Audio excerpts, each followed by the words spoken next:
Seràs aquella que vas voler ser, seràs la tres voltes rebel, seràs un puny alçat al vent i tu sols tu faràs vibrar 5 continents.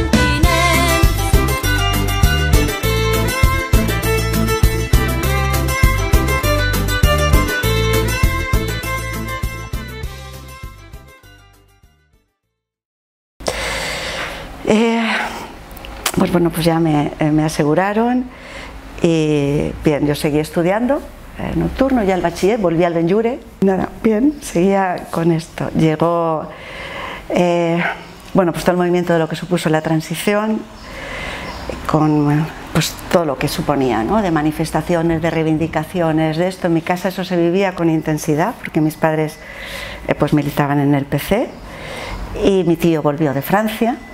Y hubo un encuentro ahí, se enganchó enseguida al activismo político y por tanto eso formaba parte de mi cotidianidad en el este. Y entonces en el año 1977, creo que 78, las primeras elecciones sindicales libres del ESE y pues nos decidimos presentarnos un grupo de amigas de fábrica, de compañeras, todo mujeres, ningún hombre. Y ya está. Yo creo que durante ese proceso, siempre digo que yo, lo que es la conciencia de clase, como que la adquirí como vivenciándola. Es decir, yo digo, los grandes revolucionarios en general son gente bien, ¿no? Es decir, son hijos de gentes pudientes que desde la racionalidad y desde pues se convierten en este. No es, bueno, primero no soy una revolucionario, pero en todo caso era un proceso es racional pero es vivencial, ¿no? Es tomar conciencia de qué papel estás jugando en la sociedad, cuál es el que se te ha asignado. Eso en fábrica se vivía muy en carne viva, ¿no? Porque eras un número dentro de un montón. Es decir, el valor es que no te tratan con dignidad. Es decir, la dignidad mínima de un ser humano no la tenías, ¿no?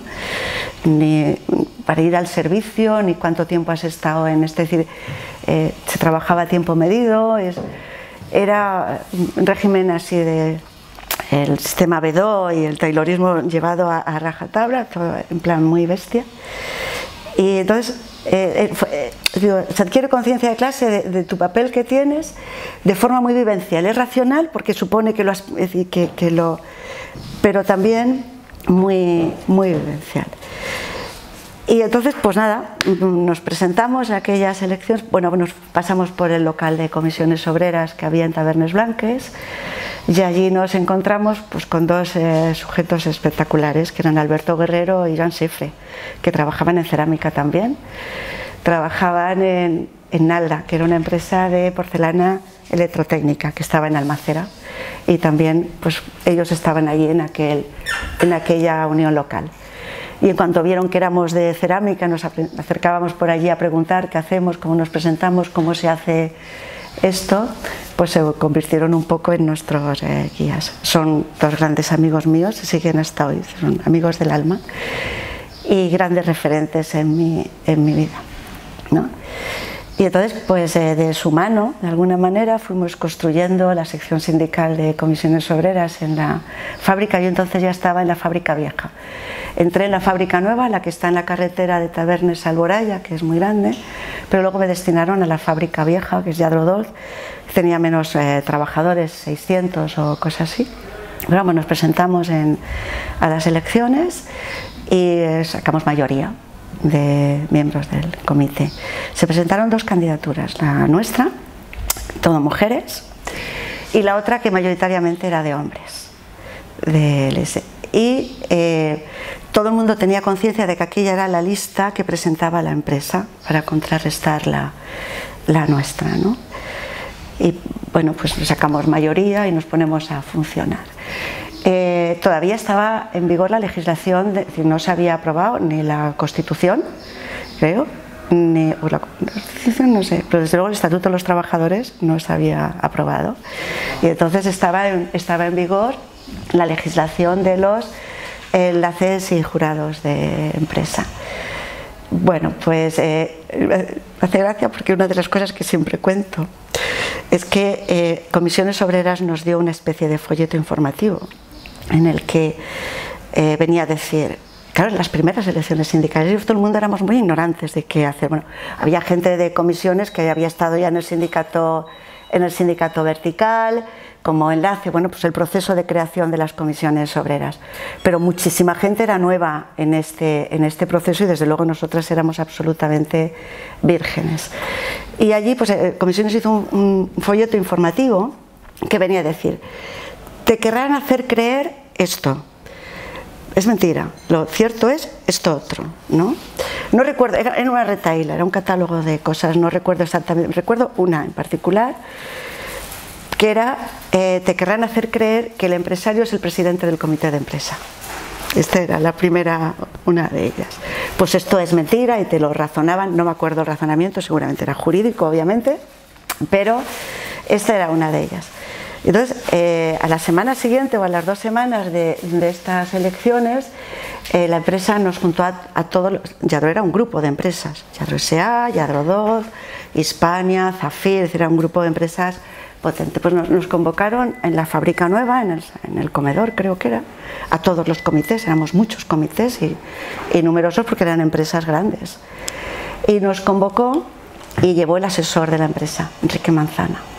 Es un asesor de la patronal de cerámica histórico. Con él he negociado yo múltiples convenios después, pero era la primera vez que lo veía, ¿no? Entonces, él llevó este asesor, creo que era graduado social, aunque luego se sacó el título de Derecho. Llevaba la batuta de aquella reunión, entonces nos empezó a instruir a todo el mundo. Y tal cual comisiones habían dicho que nos iban a hacer creer esto, pues exactamente es que siguió como el guión, ¿no? del y todos allí callados, escuchando aquellos, y cuando acabó, es decir, nos adoctrinó a todos y que era él quien convocaba y todas estas cosas, pues aquello muy tímidamente, realmente con cierto temor, porque al final tenía la edad que tenía, 18 recién cumplidos. Creo que las elecciones fueron en mayo y yo había cumplido los 18 en abril. Pues me levanté, yo con mi panfleto ahí delante, digo, pues miren, mi sindicato me ha dicho, y yo empecé a leer aquello con cierto tono de ironía y se iba poniendo el hombre colorado, ¿no? Encendido, pero no me cortó, ¿no? Me dejó acabar esto, yo leía aquel panfleto porque es que es tal cual el guión. Y me dijo, mire, con mala leche, vino a decir, señorita, usted sabrá hacer figuritas, de leyes sé yo. Y pues se acabó toda la discusión, allí no dijo nada más, pero obviamente en aquel momento todo aquello que ellos pretendían se había terminado también, ¿no? Ese no pretendió nunca el señor, ninguno de los hermanos Yadro, presidir el comité de empresa ni nada de esto. Era una empresa que venía de una tradición, todos los enlaces y jurados anteriores había sido gente de la empresa. Es decir, y muchos de ellos se presentaban en aquella candidatura que era de hombres, ¿no?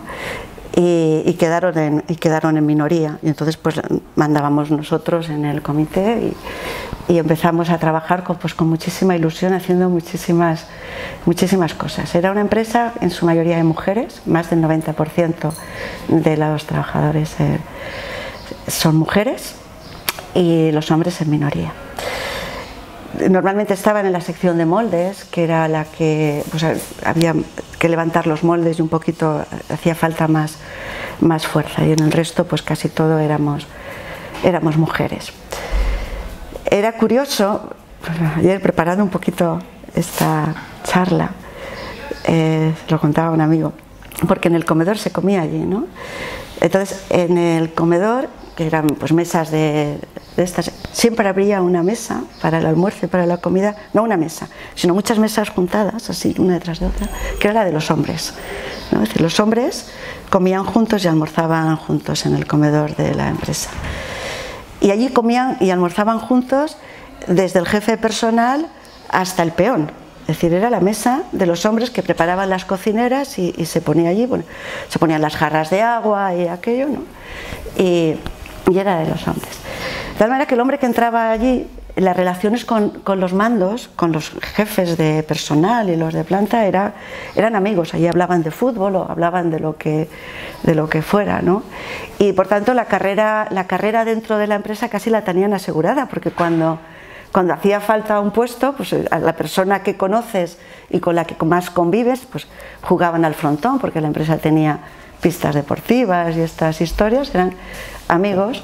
Eso suponía de alguna manera que el hombre que entraba pues tenía más posibilidades de ir ascendiendo en la empresa. Claro que había encargadas también, hombre, cuando el 90% de los trabajadores, pero normalmente las encargadas lo eran de la sección de alguna línea. Difícilmente encontrabas una mujer encargada de línea o encargada de planta, porque la empresa era muy grande. Encargada de sección, pues sí, pero lo otro pues era bien complicado. Una cosa curiosa es de aquel grupo de hombres que se presentaron en la candidatura de la empresa, ¿no? Pues de alguna manera se hicieron tránsfugas, porque yo creo que les contagiamos de la ilusión y las ganas de hacer cosas, y al final muchos de ellos eran trabajadores, eran compañeros, ¿no? Y en las siguientes elecciones muchos se presentaron ya con nosotras en nuestra lista. Eso les supuso romper su carrera dentro de la empresa. El que ya era encargado se quedó de encargado y fue para abajo, y los que no eran encargados y que eran oficiales de tercera, y eso supuso que ya no comían en aquella mesa también. Es verdad que era difícil, bueno, se juntaban un poco más entre ellos, ¿no? Pero ya no tenían sitio en aquella mesa grande en el cuarto del almuerzo nos juntábamos con ellos, es decir, porque al final haces piña, ¿no? Con la gente que es afín a ti, que tiene pues nos juntábamos en el, recuerdo, sitio del colador de moldes, donde nos juntábamos pues la colla de la gente más activa sindicalmente en la empresa, y almorzaban con nosotros, y a la hora de comer, pues los que tenían pareja, había mucha pareja en la empresa, porque donde hay, la verdad es que casi todos los hombres finalmente se emparejaban con alguien de allí, donde hay tanta mujer y poco hombre, pues había muchas parejas en la empresa. Y esto, la verdad es que siguen siendo grandes amigos, pero muchos de ellos se fueron, porque tampoco ya no tenían carrera dentro de allí. Y el que se quedó y se jubiló allí, pues no ascendió, cosa rara para un hombre en la empresa. Bueno, pues mi actividad sindical fundamentalmente ha sido actividad de fábrica. Es decir, no me ha gustado mucho lo que es el sindicalismo de organización. Es decir, a mí me gustaba el sindicalismo de fábrica, ¿no? De pelear por las cosas, la ilusión desbordaba. Estamos hablando de los años que son, ¿no? De la transición y de estas cosas. Los primeros convenios, siempre fui la presidenta de ese comité de empresa durante todo este tiempo, hasta el año 84, que ya dejé la empresa. Y entonces, como era una empresa importante, pues siempre tenía representación en las negociaciones del convenio colectivo de cerámica artística, y yo era la que representaba a este grupo de empresas por la parte de los trabajadores en las negociaciones del convenio colectivo. Participé también en la negociación del convenio estatal. Bueno, en fin, mi actividad dentro de lo que era el sindicalismo orgánico se fundamentaba en eso, en la negociación de convenios colectivos y en el activismo dentro de la empresa y dentro del sector. En aquellos años, los delegados sindicales, pues supongo que ahora también, aunque yo no lo aprecio tanto en la vida sindical. Es decir, la negociación de un convenio era algo importantísimo y se hacía de forma muy democrática. Es decir, que la plataforma reivindicativa se llevaba a todos los comités de empresa y delegados de personal. Nosotros lo discutíamos en fábrica, es decir, asamblea, qué se pide, es decir, en todas las empresas del sector, pues los delegados de personal iban con la propuesta y luego nos juntábamos todos en la CENS, en el sindicato, en el salón de actos del sindicato vertical, Y allí ya votábamos las propuestas que se llegaban desde las distintas fábricas y finalmente se confeccionaba la plataforma reivindicativa y allí se elegía la representación de los trabajadores en la negociación del convenio por parte de comisiones. Iban los sindicalistas asalariados, por decirlo de alguna manera, los liberados del sindicato, pues que en el fondo finalmente eran los que llevaban la voz cantante en el proceso de negociación, pero iban en calidad de asesores. El resto de la comisión negociadora pues éramos los delegados de personal o los miembros del comité de empresa. Después de cada reunión de la comisión negociadora se volvía a convocar a todos los delegados a asamblea, se discutía la oferta, es decir, que era un proceso de negociación por el que se vertebraba mucho el conocimiento también entre todas las empresas del sector, ¿no? Nos conocíamos los delegados de una y de otra empresa y los miembros del comité y teníamos pues, los teléfonos de todo y nos contábamos. La verdad es que era un proceso muy bonito, muy participativo. Y bueno, pues anécdotas muchas de todo ese periodo. La que más llama la atención a mis hijos cuando le cuento esto, porque a mí me abrieron varios expedientes disciplinarios. Decía el jefe personal, que a la postre luego ha sido amigo, porque lo era antes de ser jefe de personal, un hombre dialogante, que había colladitis en la empresa, es decir, que los hermanos Lladrós, sobre todo, que tenían obsesión con acabar un poco conmigo y que dejara la empresa. Entonces la presión era continua. Y una de las digo que les cuesta mucho a mis hijos por lo que tiene un poco de televisiva es que me ponían un detective cuando yo salía de fábrica. Me di cuenta una vez, pues porque iba en el coche y en un semáforo pues estaba yo distraída y alguien, es decir, se puso en verde y yo no salí, entonces pitaron desde detrás. Entonces por el espejo retrovisor me fijé en el coche que venía justo detrás, que no era el que había pitado, supongo que se estaba allí. Y al rato en otro semáforo miro y seguía el mismo coche, digo. Y en otro digo, pues este lleva el mismo camino que yo. Entonces empecé a hacer algunas tonterías con el coche y hacía las mismas tonterías que yo, es decir, seguía una ruta que aquello no tenía sentido. Yo estaba en la Federación de Construcción, Vidrio y Cerámica, que después pasó a ser FECOMA y que ahora creo que es Industria, ¿no? Estaba entonces en Gaspar Aguilar, el local de la Federación. Y recuerdo, bueno, pues yo aparqué el coche, me fui al sindicato, tenía una reunión, lo que fuera, aquel día, y él aparcó, el detective pues aparcó detrás también. Entonces estaba yo todavía en el instituto, yo no había llegado a la facultad. Y bueno, en el instituto en aquella época también había muchas movidas y yo participaba. Habían matado hacía poco a Yolanda González en Logroño. Y bueno, que había mucha movida también sindical en la que también participaba. Entonces, cuando, bueno, se lo dije, Enrique que ha sido durante mucho tiempo, estaba en portería ya en Nápoles y Sicilia. Enrique era un poco el que entraba, el que estaba allí también en recepción en la Federación de Construcción. Y nos fuimos a comer juntos a un bar que había en Vila Barberá, cuando la Confederación estaba en Vila Barberá, o sea, yo me pasé el día en el sindicato y a la hora de comer pues me fui a ese bar. Y fuimos en mi coche y dije, Enrique, ya verás tú, como este coche ahora nos sigue, ¿no? Y aquel estaba emocionado de ver que era verdad que teníamos como un detective. Y al llegar al bar de aquel, Salvador creo que se llamaba el que llevaba aquel bar, no me hagáis mucho caso, creo que se llamaba Salvador, pues Enrique se lo contó, porque era un hombre que allí que nos juntábamos la gente de comisiones, ¿no? Y entonces dijo, ahora nos sigue un detective, ¿no? Y estas historias.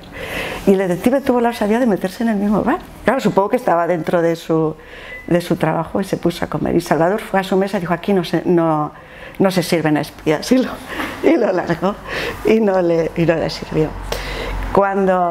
Después, es decir, este se fue porque había sido descubierto y pusieron a otro, es decir, de forma inmediata. Yo llamé al jefe de personal porque coincidía, os he dicho que en aquel momento había, pues en el instituto había movilización también estudiantil y yo participaba en las asambleas y esto. Yo salía a las 6 de trabajar, las clases empezaban a las 6, siempre llegaba tarde, pero bueno, la vidilla, entonces había mucho instituto nocturno, ahora hay menos, pero entonces estudiaba mucho por la noche, las trabajadoras estudiábamos mucho por la noche. Bueno, el caso es que había mucha movidita, en algún momento incluso en la asamblea alguno de estos del sindicato de estudiantes del SEU aquel pues sacó alguna pistola al aire y estas cosas, la cosa estaba muy caliente. En mi coche apareció un día con las 4 ruedas pinchadas en mi casa. Entonces yo llamé al jefe personal este día del detective y les dije, mira, si sois vosotros yo me quedo tranquila. Me preocupa más que no seáis vosotros, ¿no? Porque está la cosa esta, es decir, me daba más miedo lo otro porque habían ya antecedentes complicados.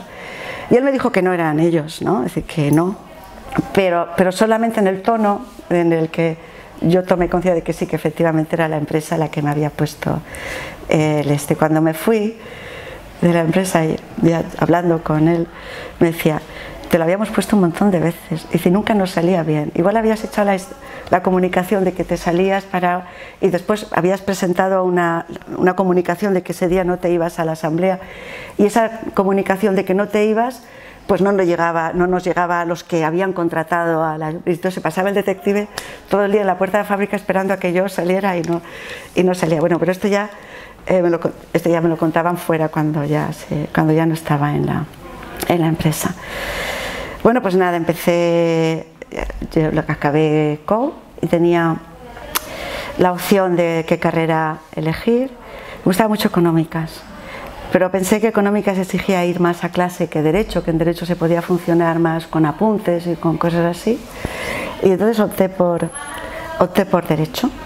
Entonces, en fábrica estábamos algunas de amigas que estudiábamos, que trabajábamos y estudiábamos, un colectivo. Conseguimos en un proceso de negociación con la empresa que nos permitieran jornada intensiva.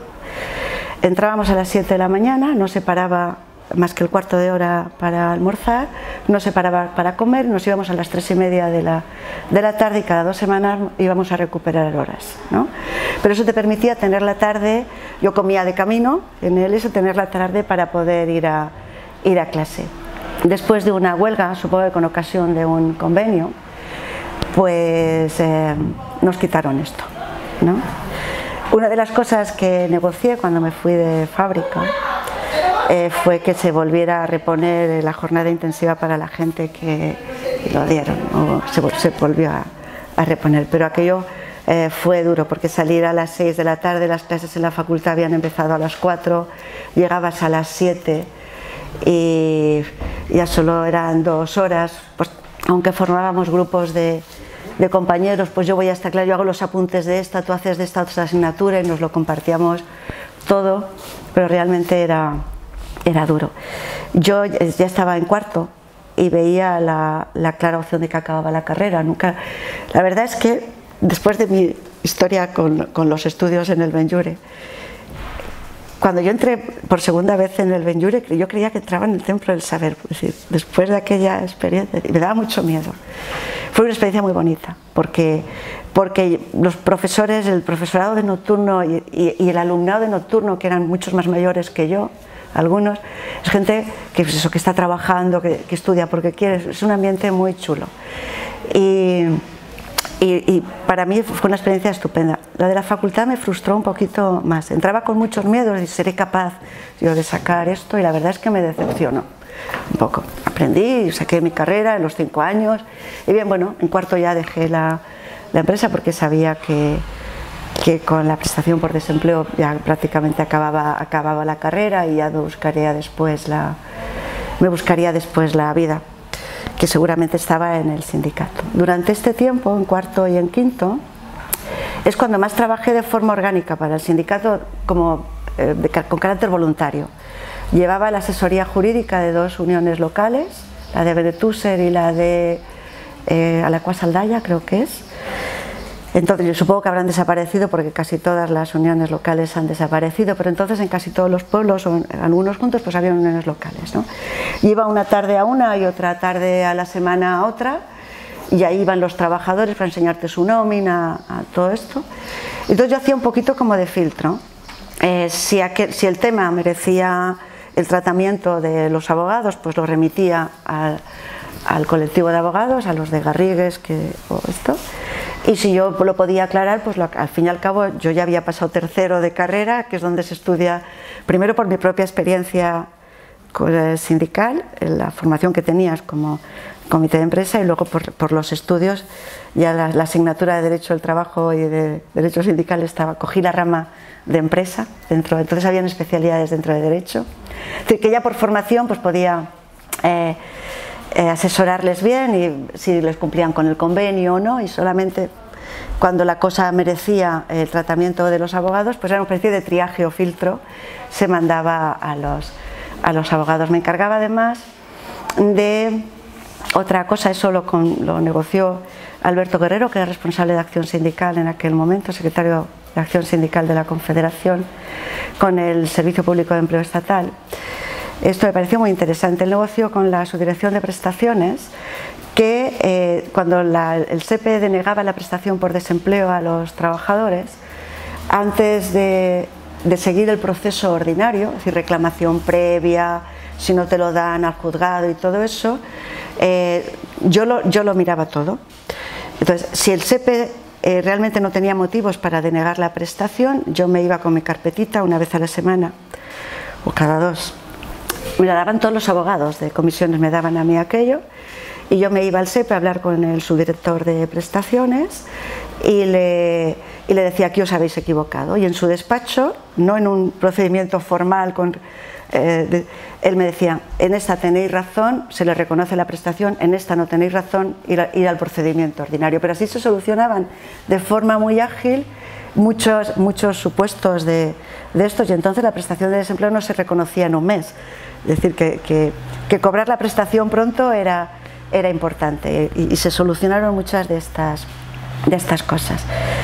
En fin, esto está pues hacia cuarto y quinto, y yo me dedicaba a esto. También me dediqué a promover elecciones sindicales, sobre todo en Manises, en los procesos cuando llegaban las campañas de elecciones sindicales, pues tenía mi credencial de Antonio Montalbán, que me decía que era agente sindical, y iba por los polígonos de Manises diciendo, estamos aquí, queremos hacer una asamblea, vamos a promover elecciones y estas cosas, muchas veces muy mal recibida, normalmente muy mal recibida, y pues llamando a un notario para que levantara acta de que no se nos había dado permiso. En fin, es el tiempo en el que más, de alguna manera, me dediqué, aparte de seguir estudiando, como ya no trabajaba en la fábrica, pues a un activismo sindical más continuo. Bueno, estando en quinto de carrera, se convocaron las oposiciones a lo que entonces era el Cuerpo de Controladores Laborales, que hoy es el de subinspectores laborales. Para ese cuerpo bastaban con tener 3 años de carrera, porque era de grado medio, era para titulaciones de grado medio. Yo estaba en quinto y por tanto ya tenía 3 años de carrera. La verdad es que yo tenía puesto el ojo mucho en la inspección de trabajo, porque como en mis funciones como de miembro del comité, presidenta del comité de empresa, mis visitas a la inspección de trabajo eran continuas. Ellos mediaron mucho la inspección de trabajo cuando la empresa, por haber participado en una huelga, nos quitó lo de la jornada intensiva, pues lo intentamos denunciar como derecho adquirido, y la verdad que el inspector que lo llevó muy bien. Y yo le tenía puesto el ojo un poco a ese cuerpo, me gustaba. Y entonces salió esto de controladores laborales, y dijo, bueno, pues ¿por qué no lo intentamos? Y hablé con mi compañera de estudios más permanente y dijimos, pues vamos a intentarlo, ¿no? No, porque era una persona con la que yo vivía muy cerca, en paz de mi casa, entonces nos juntábamos a estudiar juntas por la tarde, los sábados, los fines de semana, trabajando y estudiando, pues la verdad es que tenías que aprovechar cualquier momento para los temas. Recuerdo cuando estaba en fábrica, yo me los grababa en un cassette, las cosas de él, y me los ponía los auriculares para ir haciendo. Me iba al servicio, yo me iba con mi tema, el tiempo que estaba en el servicio me iba con mis temas o con mis historias así, preparándolo. Y acabamos la carrera en junio Lo aprobamos todo, afortunadamente, las dos, y en septiembre nos examinábamos de esta oposición. Fueron 2 meses pues eso, de julio y agosto, de estudiar como bestias, pero era la primera vez que se convocaba esta oposición, no existía el cuerpo antes. Y por tanto se convocaron 500 plazas, es decir, la opinión la pintan calva, ¿no? Allí no existía cuerpo opositor antes, no existían temarios, no habían academias que preparara. Es decir, todo esto era nuevo porque era un cuerpo que se creaba nuevo. Nosotros teníamos la formación, nosotras en la carrera muy vinculada al temario de esta oposición. En quinto dentro de la especialidad de Derecho de la Empresa se estudia la Seguridad Social, que era gran parte del temario de esta oposición, era Seguridad Social. Mi única matrícula durante toda la carrera, mi única matrícula de honor, la tengo en esa asignatura, en Seguridad Social de quinto, porque yo ya no la estudié para aprobar, yo la estudié pensando en la oposición. Además tenía un profesor. Pues nada, eso que fueron 2 meses, julio y agosto, intensísimos de estudiar 24 horas al día, y las dos aprobamos aquella oposición. De las 500 plazas se cubrieron 300, quedaron 200 sin cubrir, y pues ya está, pues ya era funcionaria. Tenían un periodo de un curso práctico, un curso teórico práctico que se distribuía por distintas provincias. A mí me tocaba Murcia, ir a hacer, los que habíamos aprobado por la parte del Mediterráneo para hacia abajo, pues nos tocaba ir a la inspección de Murcia a hacer aquel curso. Pero mi pareja vivía en Cataluña, en Reus, y yo pedí cambiarme a Barcelona, que era el otro sitio, el otro núcleo de opositores que habían aprobado donde se hacía este curso. Y nada, pues me lo concedieron y estuve, pues eran 2 meses o cosas así viviendo allá. Había que pedir destino y tenías que relacionar todas las provincias por orden de preferencia. Es un cuerpo de ámbito estatal, es un cuerpo, entonces se decía cuerpo nacional, y tenías que relacionarlas todas por orden de preferencia. Estamos hablando del año 87, porque ya acabé la carrera en el 86, pero la oposición fue en septiembre del 86, pero cuando nos incorporamos era ya en el 87. En España había 2 acontecimientos próximos muy importantes. Uno era la Expo de Sevilla y lo otro las Olimpiadas de Barcelona.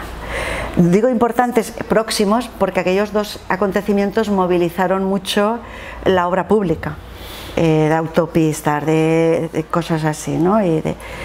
Mi pareja era topógrafo y donde yo me fuera se iba a venir él, entonces dijimos por Cataluña o Andalucía. Valencia no tenía el boom de construcción que tenían estas 2 comunidades autónomas. Y la verdad, él era de Jaén, nacido en Jaén, él le llamaba mucho lo de Andalucía. No pedí Jaén la primera, no me apetecía nada. Entonces creo que fue Granada la primera, después no sé si sería Málaga, y la tercera fue Córdoba, que fue la que me asignaron en Córdoba. Y allí empecé mi trabajo como funcionaria. También me volví a afiliar a comisiones, bueno, estaba afiliada en comisiones, cambié de federación, en este caso ya me fui a Administración Pública, me presenté en la Junta de Personal de la Administración del Estado a las elecciones en la provincia de Córdoba, salí electa con otra compañera que era la limpiadora de la inspección, las 2 salimos electas, y es una gran amiga, sigue siéndolo al día de hoy. Allí nacieron mis hijos, en Córdoba, los 2, tengo 2 hijos, y yo seguí preparando para el cuerpo superior, para inspección, para los inspectores. No la saqué, entonces no había promoción interna, es decir, te presentabas exactamente igual que si vinieras de la calle, exactamente el mismo temario, la misma fórmula de oposición, y con la vocación que a mí me encantaba mi trabajo. Yo, ¿qué queréis que os diga? A mí el director del organismo estatal de inspección de trabajo ahora, Héctor Illueca, dice que yo he hecho de mi trabajo mi militancia, y en cierta medida tiene razón, ¿no? Entonces, que yo le dedicaba muchas horas y lo hacía con pasión, es que me encantaba el trabajo, ¿no? Aparte de eso, pues tener los 2 hijos y la oposición, no tenía tampoco tanto tiempo, ¿no? como para prepararme bien. Es una oposición muy dura, la de inspección de trabajo, requiere muchísimas horas y una concentración terrible, y me presenté 2 veces, aprobaba el primero, que era toda la parte así general, constitucional, pero ya el segundo, el oral, si es que no llegaba a tiempo, ¿no? Y no la saqué. Me vine, salieron, bueno, ya pasó la Expo, pasó, es decir, estamos en el año ya 92, mi pareja encontró fácilmente trabajo como topógrafo ahí en Andalucía. Él llevaba tramos del AVE, que entonces empezaba a fabricar, la autopista de Andalucía también, bueno, en fin, había mucho, también estaba el PSOE en el gobierno de Andalucía, pues se le dio mucha pasta para infraestructuras. Y de golpe y porrazo aquello se paró, porque ya se había acabado el 92, se acabó la Expo y un poco pues todo aquel movimiento que había, pues ya no lo había tanto. Y le ofrecieron un empleo, la posibilidad de tener trabajo aquí en Valencia en la construcción de una presa. Al presentar el proyecto lo incorporaban a él, como si se le asignaba o se le adjudicaba a la empresa ese proyecto, sería él el que sería jefe de topografía de esa empresa. Y al mismo tiempo se convocaron concurso de traslados y salían plazas en Valencia. Tengo que decir que si yo hubiera elegido Valencia la primera vez, me hubiera quedado en Valencia. Es decir, que gente con peor nota que yo en la oposición entró de entrada en Valencia. Yo es que no la pedí por esto personal, ¿no? Y salió una plaza en Valencia. Y lo hablamos, es decir, ¿qué hacemos? Porque me podían a mí dar la plaza y a él no dar el trabajo y al revés. Bueno, el caso es que nos arriesgamos y yo pedí la plaza y efectivamente pasó esto, ¿no? Me concedieron el traslado a Valencia y ya a él no le salió aquel trabajo. Pero bueno, nos trasladamos la familia ya aquí y encontró trabajo en otra empresa y ya estuvimos acá. Una anécdota que viene en relación con aquello es que cuando llego a Valencia, un día estoy en mi despacho y se presentó aquel Enrique Manzana, ¿os acordáis que os dije de esto? De que señorita, usted sabe mucho de figuritas, pero de leyes sé yo, ¿no?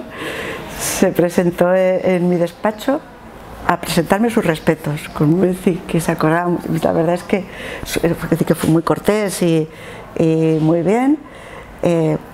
Incluso me echó algún piropo y alguna cosa así de halago y eso, pero aquello me chocó, ¿no? Que el hombre se acordara de hacía 5 años, yo fui acordada en el 87 y vine a finales del 92 y 5 años, no hacía 7 que había dejado yo la empresa y un poco todo se había diluido, pero bueno, pues no volví a verlo, ¿eh? Yo no he vuelto a ver a aquel señor, no sé qué será de él, pero pasó aquello. Entonces, pues nada, me incorporé aquí, yo ya había olvidado las oposiciones. Y un compañero, inspector, en un momento determinado, dice: Carmen, hay promoción interna, nos lo han puesto, él ya era inspector, él había aprobado por promoción interna 2 años antes, tienes una oportunidad, por favor, bueno, me motivó mucho para que me volviera a presentar. Mi pareja había fallecido 2 años antes de esto, falleció muy joven, con 45, y yo también decía, pues un poco reforzar los ingresos de la familia también, ¿no? Porque se había perdido una parte de los ingresos que entraban, y dije, bueno, pues porque siempre quedó pendiente sacar inspección, porque aunque son 2 cuerpos inspectores, la inspección, nosotros teníamos mucha competencia en materia de seguridad social, pero lo laboral, que es un collito que a mí me gusta mucho, era competencia exclusiva de los inspectores y eso a mí me gustaba, ¿no? Entonces decidí que lo intentaba y también así en plan muy bestia. Dijo, me doy 2 meses, me voy a resumir todos los temas y si lo saco bien y si no lo dejo, ¿no? Y un poquito lo mismo que pasó la primera vez. En la ocasión la Pintancaba habían convocado bastantes plazas, 70, que para todo el estado pues no son muchas, pero en otras promociones es que eran 10 plazas, 15 plazas para todo el estado, entonces la competencia era terrible. Aquí con 70, de las cuales reservaban 9 a promoción interna. para todo esto. Entonces, bueno, pues me puse en plan así bestia otros 2 meses y bueno, pues sonó la flauta y las saqué. Esto ya era el año 2007. ¿Qué más? Pues tuve la suerte de quedarme en Valencia, de poder seguir, porque uno de los riesgos que tiene la promoción interna es que vuelves a solicitar plaza, y de hecho muchos compañeros, cuando ya estás asentado, tu familia está en un sitio, pues muchas compañeras y muchos compañeros no se lo plantean, porque pasar otra vez el calvario de tener que irte a otra provincia y volver, pues no lo hacen, ¿no? Pues tuve la suerte de quedarme en Valencia y muy bien, he disfrutado mucho con mi trabajo. A todo esto ya me paso un poco a lo político, porque seguiría un poco la segunda escala. Militancia política. Yo, a ver, en el PC, obviamente siguiendo la tradición familiar, pues me afilié al PC, tengo por ahí todos los carnés recogidos en esto los pasaré seguramente, los carnés con aquellos cuponcitos que nos ponían tanto de comisiones como del PC todos los meses, el cuponcito pegado de aquello, y salí electa. Pero vamos, mi militancia política casi es una derivada de mi actividad sindical. Es decir, yo no he participado.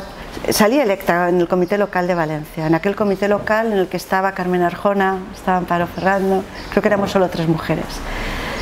Estaba Joan Ribó, en el comité local, y como era la más joven, porque tenía 18 años, pues me dieron juventud, ¿no?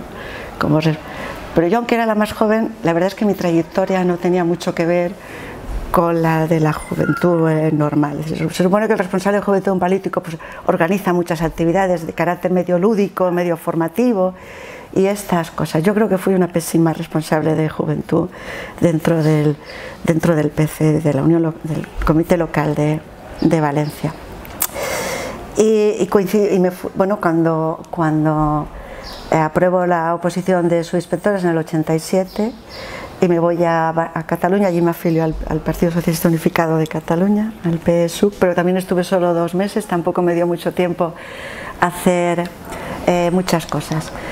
En Córdoba ya no me afilié a no milité en ningún partido de LS. Y al volver a Valencia, pues como que tampoco, ¿vale? Me incliné más, a ver, por las ONGs, es decir, por el activismo más en este otro mundo. Bueno, con Axur Las Segovias, en aquel momento, la socia fundadora de esta ONG, con Cepsala, pues hicimos brigadas en Nicaragua, típico, habiendo sido muy amiga de Alberto y de Joan Sifre, pasar por Nicaragua era importante. Como inspectora de trabajo he hecho cooperaciones técnicas con países de Latinoamérica, en El Salvador y eso, pues ahí vas como funcionaria, como un técnico, es una cooperación técnica del Ministerio de Trabajo español con el Ministerio de Trabajo de aquellos países, y vas un poco en aquellos supuestos pues a colaborar con ellos en la organización de su inspección de trabajo, o en mi caso de sus servicios de mediación, arbitraje y conciliación. Como inspectora también soy, por parte de comisiones, creo que por parte de comisiones he formado parte del Tribunal Arbitral Laboral de la Comunidad Valenciana hasta mayo de este año. Muchos años dictando laudos arbitrales como miembro del Tribunal Arbitral. Desde el principio de ser inspectora también soy árbitra de los procesos electorales, de los conflictos de elecciones sindicales y bueno, esto ya sí en Valencia. En lo sindical he seguido por esta otra vía más técnica, más que de activismo sindical, más técnico-jurídica, participado en las escuelas de verano, de comisiones haciendo ponencias y cosas de estas, y ya eso es otra forma de participar. Y en política, pues un día mis hijos me dicen: mamá, tienes que ver a este señor. Y entonces me pusieron, no sé si era otra vuelta de tuerca o la tuerca en la mesa de mis hijos. Ya son mayores, el mayor tiene 31 y el pequeño tiene 29.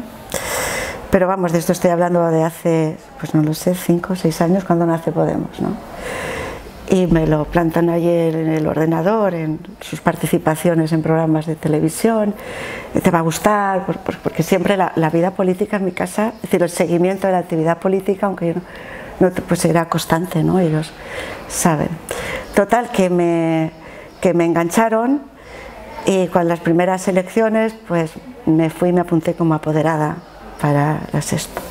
En la cola, creo que era por la Pechina, en la cola donde aquella asamblea para coger la credencial como apoderada, pues estaba en una cola y había una pareja delante, pues bueno, pues te pones a hablar, ¿de dónde vienes? Yo, pues yo vivo en Moncada.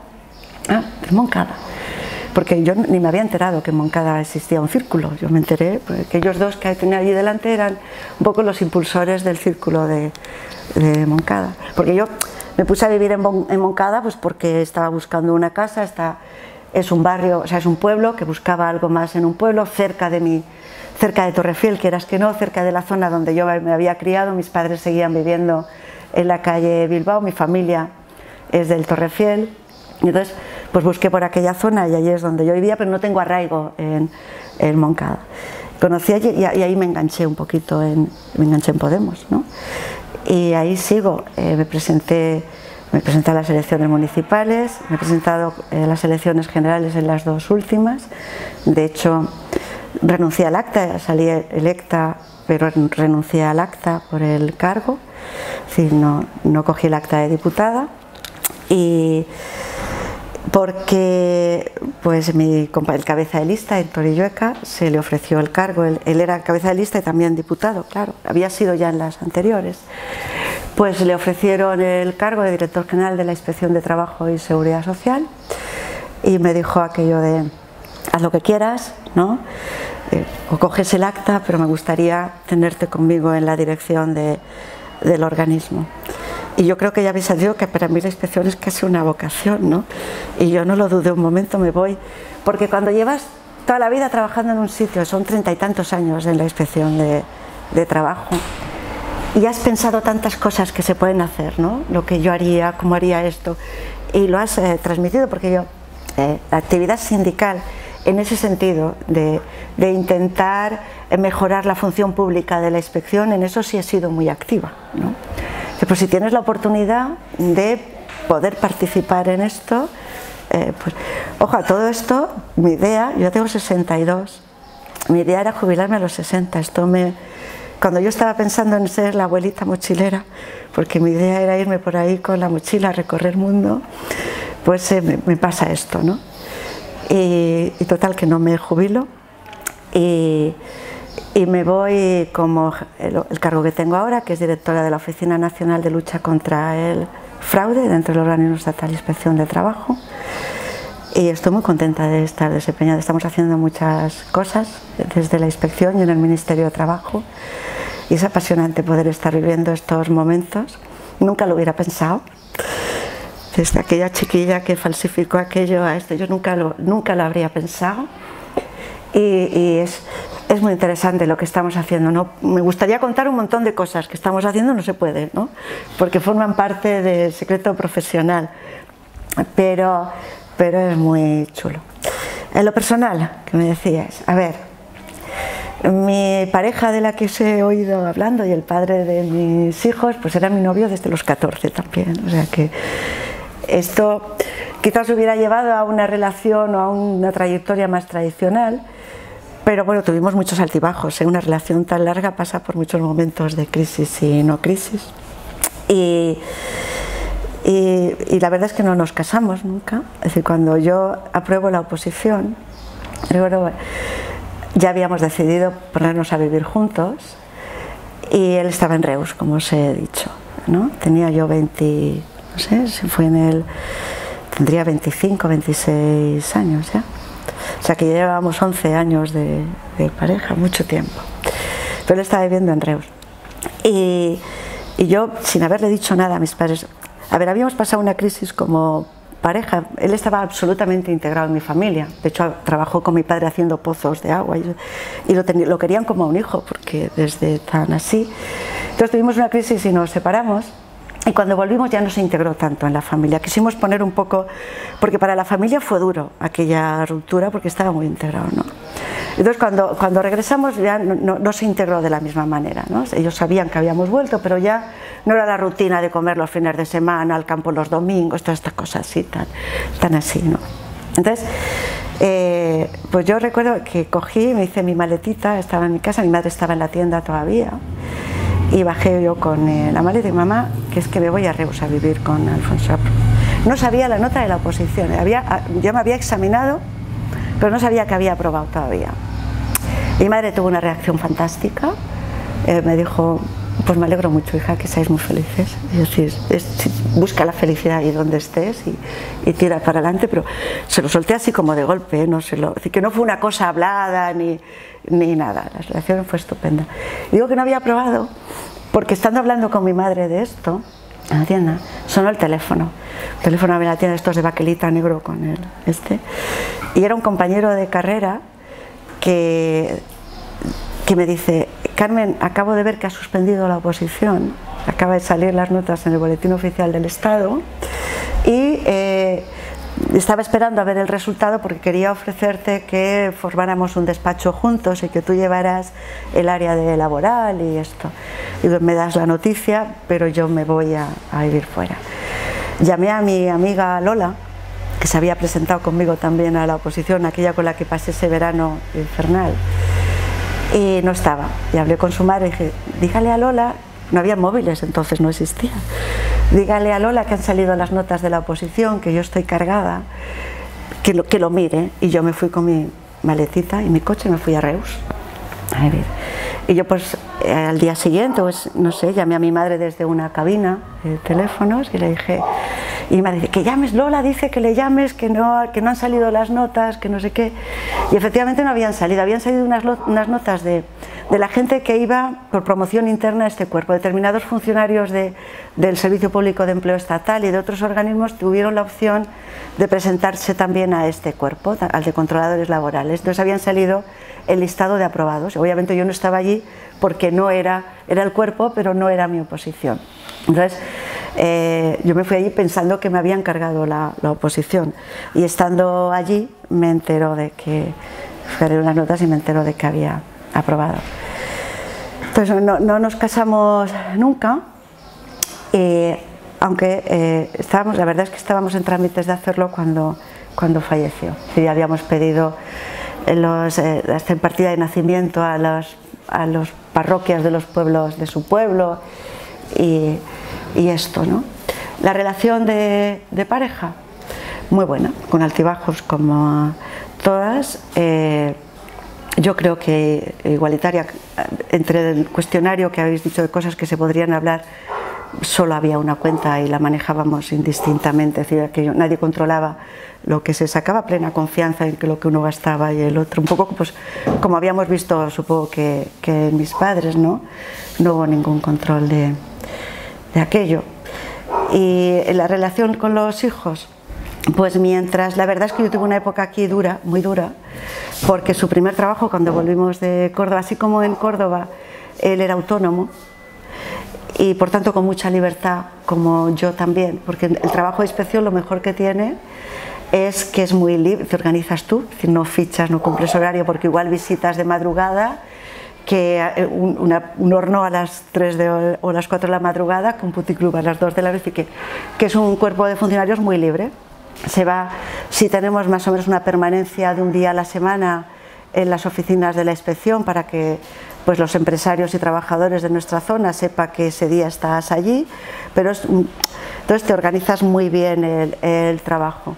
Esto lleva la carga de que como tú eres el que tienes más libertad, pues efectivamente es el que asumes casi todas las gestiones domésticas, de banco, de compra de los hijos. Pero también es cierto que en Córdoba él también tenía esta libertad como autónomos. Entonces el día que yo llevaba a los niños al cole, pues a lo mejor al día siguiente las llevaba él. Mis hijos fueron a la guardería desde nada más, a los 2 meses estaban en la guardería, antes de de acabar el permiso maternal, muy pronto, porque yo me pedía el permiso un poquito antes. Y entonces, pues no sé, yo creo que muy igualitario.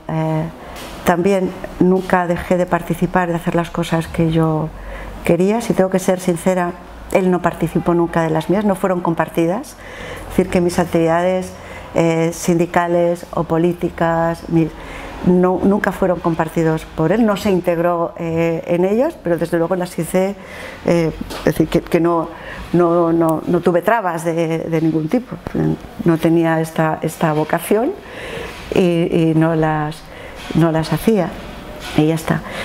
Intuyo que tampoco le gustaba mucho que el tiempo que esto me dedicaba fuera del hogar, es decir, yo creo que soy consciente de que, pero no osaba decir que no, es una cosa que estaba ahí como latente, quizás, que uno sabe o intuye, pero nunca dijo nada. Los amigos decían a lo mejor aquello de, Alfonso siempre dice que como se te caiga el techo a ti no te pilla en casa, ¿no? Que estás por ahí, ¿no? Siempre. Y bien, pues digo que mi madre siempre decía, cuando tuve el primer hijo, y ahora que tenéis ya un hijo no os vais a casar, porque todavía en su mente estaba aquello de los hijos ilegítimos y esto, ¿no? Le tenías que explicar que no, que eran matrimoniales o no matrimoniales, pero que la cosa ya tenía los mismos derechos y esto, pero entonces era un poco un drama. Es decir, hoy está absolutamente normalizado, hoy está absolutamente normalizado que las parejas se ponen a vivir juntos, entonces todavía era una cosa muy excepcional. Era excepcional casarse por lo civil. Mi hermana se casó solo por lo civil, mi hermana 3 años mayor que yo, no había muerto Franco cuando mi hermana se casó por lo civil.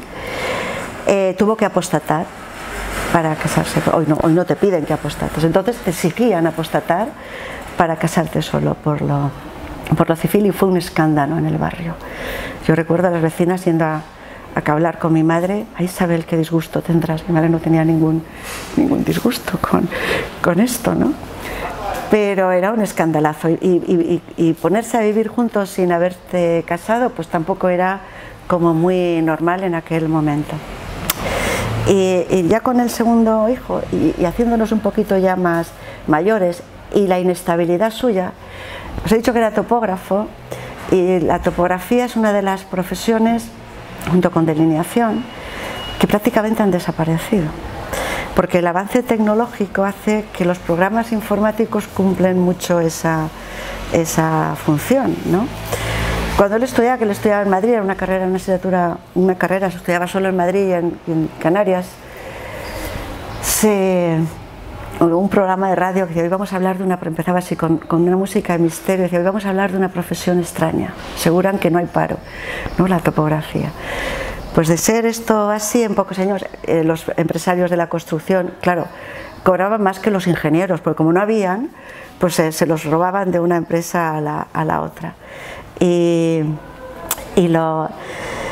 entonces empezaron a presionar para que hubieran escuelas de topografía en todos los sitios y hubieron tantas escuelas de topografía que salían topógrafos por debajo de las piedras. Son los años de gran desarrollo de esto de infraestructuras en España, de carreteras, de autovías, de trenes, es decir, todo esto, y hacían falta topógrafos y por tanto la patronal presionó mucho, creo yo, para que hubieran más topógrafos, porque es que no habían, se los robaban. Y luego el brazo empezó a decaer porque también los programas informáticos pues, hacían muy superfluo este trabajo y tenía más inestabilidad. Os decía antes que pasé unos años muy malos al principio, me voy saltando de unas cosas a las otras conforme me viene, porque su primer trabajo cuando volvimos de Córdoba era en Castellón y él iba y volvía todos los días, pero empezaba a las 8 y acababa pues sobre las 7 de las 8 de la tarde, con lo cual salía de casa a las 6 de la mañana y volvía a las 9 de la noche. Y yo tenía dos niños, uno había nacido en ese mismo año, en mayo, y el mayor tenía 3 añitos. Entonces estar trabajando y con los dos críos, cada uno en un colegio distinto. Yo recuerdo terrible ir a comprar con uno sentado en el carrito y el otro de la mano dentro del carrito, ducharte y tener a uno en la tumbona y al otro estar contándole un cuento, no poder pelar una patata. Entonces, además ahorrando mucho porque nos habíamos comprado una casa y decíamos quitarnos el préstamo pronto y ahorrar todo el sueldo de uno para en un año quitarnos el préstamo. Entonces no teníamos tampoco ayuda en casa en ningún tipo, pues yo llevaba la casa, el trabajo, los críos, la compra absolutamente absolutamente todo, y la verdad es que aquella época fue para mí muy dura, y esto duró 3 años, que lo recuerdo realmente como una tortura de aquello. Luego ya se instaló otra vez por su cuenta, es decir, volvió a ser topografía, no fue bien, por esta cosa que os decía, la topografía ya no fue tan bien como había ido en Córdoba, porque el movimiento en Valencia tampoco era así, y bueno, en algún momento decidimos que igual ya era momento de casarnos, ¿no? Y empezamos a hacer los trámites sin ninguna prisa, pues pide el certificado, pues vamos al juzgado que nos informen de cómo se hace esto, y no llegó a ser. Yo con la puerta del juzgado teníamos unos amigos que iban a venir como testigos, y él se encontró mal y dice: no me encuentro mal, venimos otro día, llama a los amigos y diles que no vengan.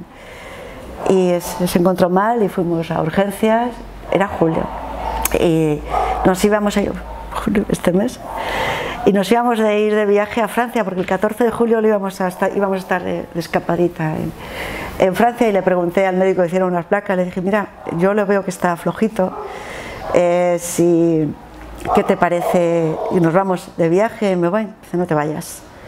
Duró 15 días, se murió, fue una muerte muy rápida, un cáncer ya muy avanzado de pulmón, pero con muchas metástasis, y duró 15 días.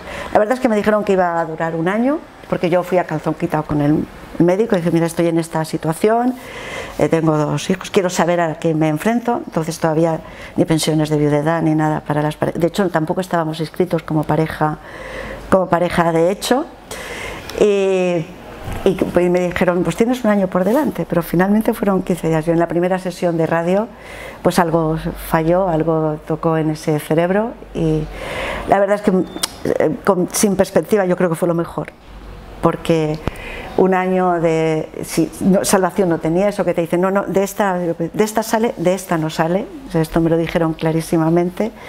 Entonces, puestas así las cosas, pues aun cuando se pierde, pues es 1 año, pero la perspectiva de decir es lo mejor, ¿no? Es decir, creo que es una tortura para él, para todos alrededor, en fin.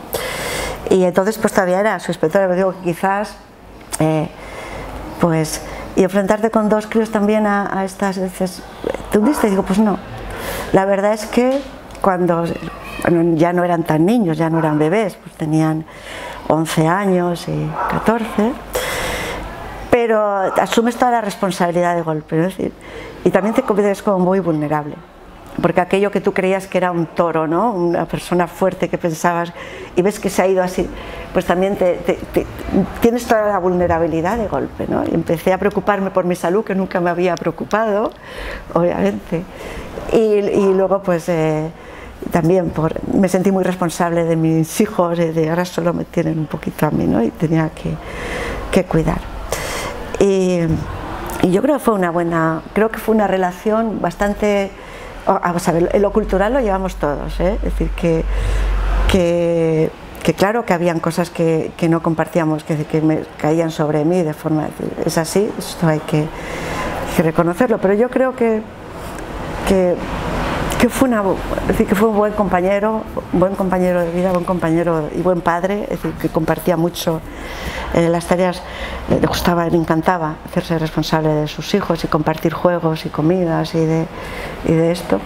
No quiero no idealizarlo, porque también es cierto que cuando falta se idealiza, porque también tuvimos nuestras crisis y broncas de esto, ¿no? Pero vamos, yo creo que dentro de un poco lo normal. Feminismo, porque al fin y al cabo nunca he militado, yo soy feminista, obviamente, pero quizás es que he orientado más mi militancia o mi activismo en lo sociopolítico, no lo sé, es donde yo me he sentido cómoda, donde he tenido el impulso y la ilusión por hacer cosas. Claro que sí, dentro de Podemos se pelea mucho también con el feminismo, pero no he tenido militancia en propia organización feminista, no la he tenido.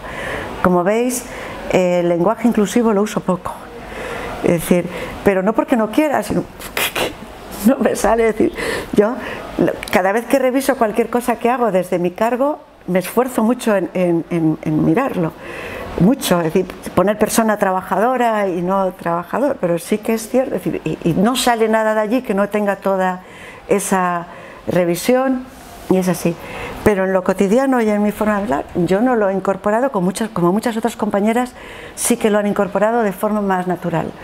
A mí tengo que hacer un esfuerzo personal, ya me gustaría que me saliera de forma natural, lo tengo que practicar más. Obviamente sí que me considero feminista, ¿cómo no? Bueno, mi afiliación al sindicato es muy temprana, ¿no? Y sí participé en el primer congreso de Castellón, de constitución de las comisiones obreras del País Valenciano. Fui por la Federación de Rama, de Construcción, Vidrio y Cerámica, una federación muy masculinizada. El peso de la construcción era total, es decir, que ahí no, que era total.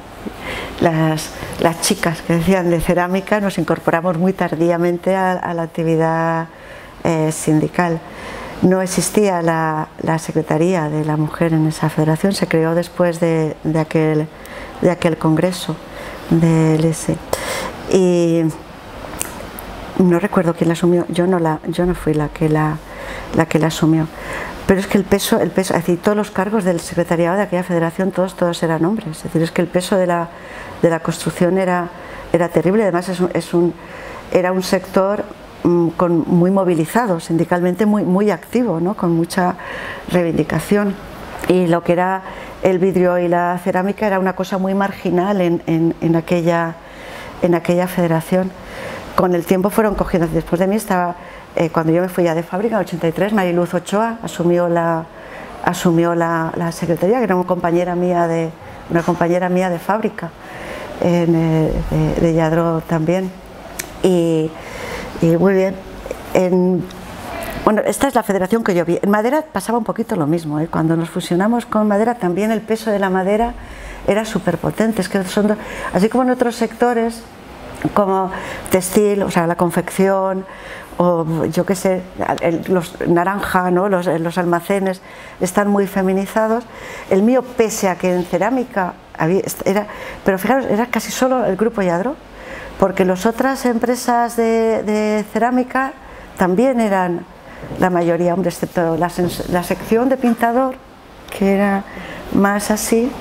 El resto también había mucha presencia de hombres más que de mujeres. En las asambleas de delegados de las que os hablaba, la mayoría eran hombres. Por contra, creo que las mujeres, que no éramos mayoritaria, siempre éramos más valientes, más decididas.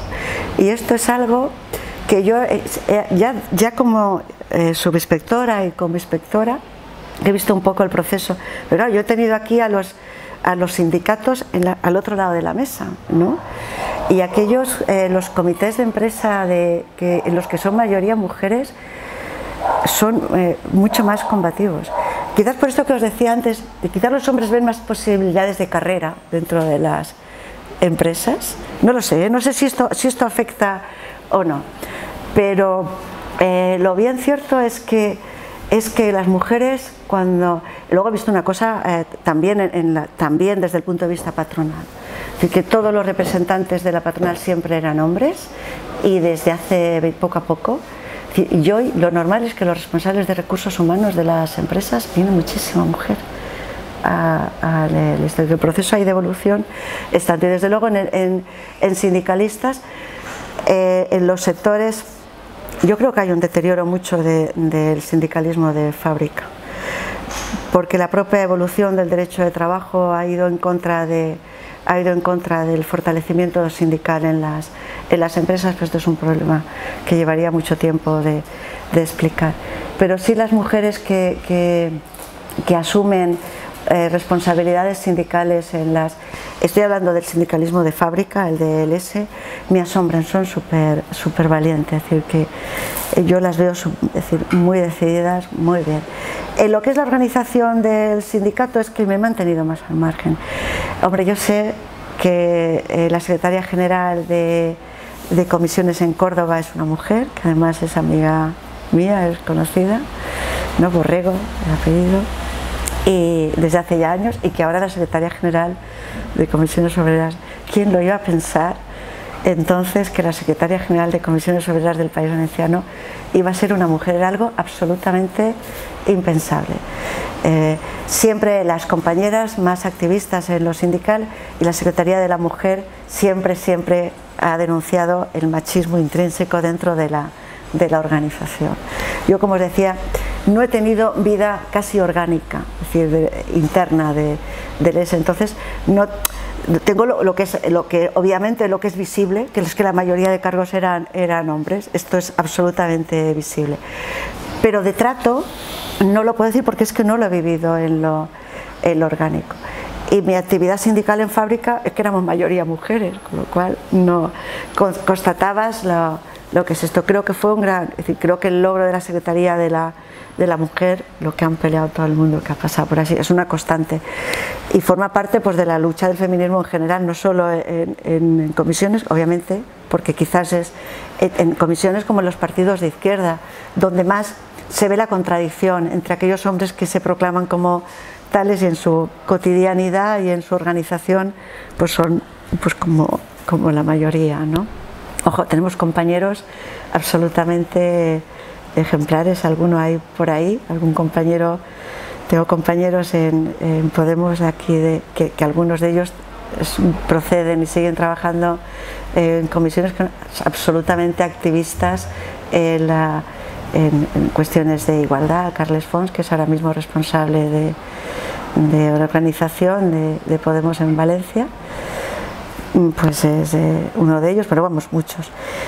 Afortunadamente también tenemos compañeros de viaje, ¿no?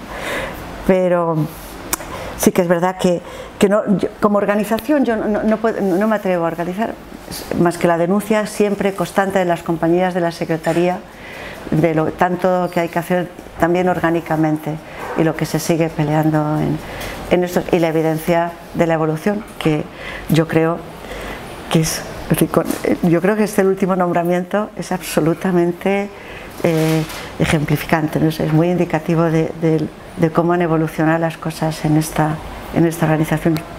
Me parece asombroso, porque hay las federaciones importantes, pues metal, construcción, madera, todas las federaciones siempre importantes estaban ahí. Había mujeres, siempre eran punteras, ¿no? Y algunas de ellas pues están en algunas vivas y otras no. Algunas se han dejado totalmente el activismo también, pero algunas de las que han batallado dentro de comisiones las conozco bien, han sido compañeras de viaje.